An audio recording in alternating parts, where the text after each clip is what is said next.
So, what happens when a place that's all about hospitality, a place whose entire economy is built on welcoming the world, is suddenly forced to slam its doors shut? Today, we're going to dive into Hawaii's really unique and challenging journey through the pandemic. And it's a story of some profound loss, yeah, but also of some pretty surprising discoveries and just incredible resilience. I mean, this single image, it just says it all, doesn't it? Diamond Head, one of the most iconic views in the entire world, and you're seeing it through a rusty chain link fence. It just perfectly captures that feeling of March 2020, when the vibrant, open heart of the Pacific just went quiet. The message couldn't have been clearer. Paradise is closed. And the impact? It was immediate, and it was absolutely staggering. By April 2020, just 1 month later, Hawaii's unemployment rate just skyrocketed to over 22%. That number, that represents the real human cost of shutting down paradise, a story that unfolded in homes all across every single island. So let's dig into that a little bit.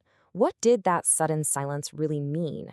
What happened when the lifeblood of the islands, tourism, was cut off, almost overnight? This slide really puts the devastation into perspective. 1 out of every 5 jobs in Hawaii is tied to tourism. Just try to imagine that. 1/5 of the entire workforce, suddenly without an income. And it gets even deeper. A quarter of all small businesses in the state, they closed their doors for good. And these weren't just abstract stats. They were beloved restaurants, local shops, and family-run tour companies. But here's where the story gets really wild. In the middle of this economic freefall, something else was happening.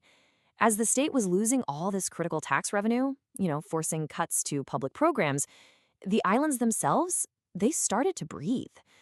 With 30,000 daily visitors just gone, the water cleared up by over 40%. Fish came back to the shallows. For the first time in generations, the beaches were actually still. It was this eerie, beautiful paradox. But here's the thing, Hawaii's super strict lockdown, it wasn't just a reaction to a new virus. To really understand their response, you have to look back. It was deeply, deeply rooted in a long and frankly painful history with foreign diseases, a history that has shaped these islands for centuries. And this timeline, wow, it just lays that legacy right out.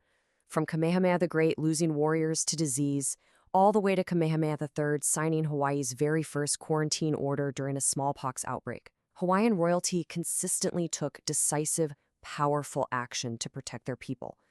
This wasn't some new playbook. It was an old one, written from really hard-earned experience. And that historical priority? It found its modern voice in a really simple, powerful message you'd see stenciled on the sidewalks. Protect your kupuna.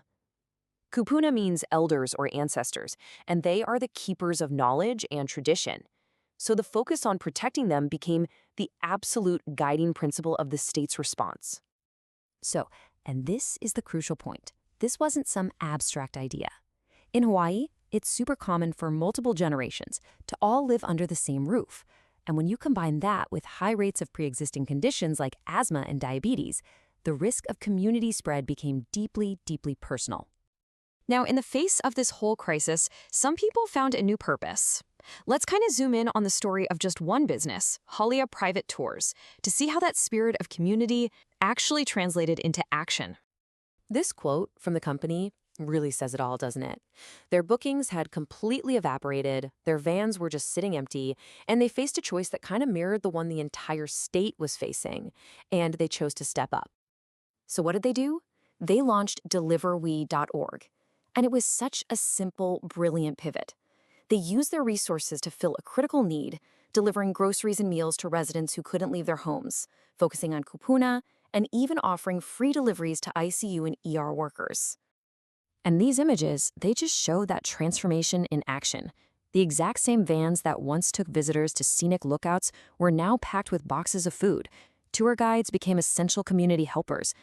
This was hospitality redefined, not for tourists, but for their own neighbors. So eventually, the islands had to find a way to welcome people back. And this next phase was this really complex balancing act called the cautious reopening, a period just filled with new rules, constant changes, and frankly, a whole lot of uncertainty. If you traveled to Hawaii anywhere between late 2020 and 2022, this process is probably going to look very, very familiar. The Safe Travels program was this complex system of digital hoops you had to jump through, getting a specific negative test from an approved lab, uploading health forms, and just hoping your QR code would work at the airport. It was stressful for sure, but it was the price of admission to paradise. And looking at this table now, man, it feels like looking back at a completely different era. The contrast between then and now is just so stark. Every single restriction from that safe travels period is gone. Today, traveling to Hawaii is as simple as it was before the pandemic ever began. So the rules have vanished, the tourists are back. But the islands, they're not the same. That pause left a lasting mark, and it forced a really important conversation about Hawaii's future. This date right here, November 2022, that marks the official end of the pandemic era for travel to Hawaii. The state fully reopened its arms to the world, closing a nearly 3-year chapter of completely unprecedented restrictions. So what's the legacy of that chapter? Well, it's complicated. The shutdown sparked this fierce debate that's still going on today. How can Hawaii build an economy that isn't so dangerously dependent on tourism? But it also revealed this incredible well of community resilience. It created a deeper appreciation for that delicate balance between the visitors who sustain the economy and the locals who are its soul. And for many, the rebuilding is still very much underway. You know, Hawaii's story is about so much more than just a pandemic. It's about history, community, and that tricky balance between economy and ecology. And it leaves us all with a pretty critical question, not just for Hawaii, but for all of us.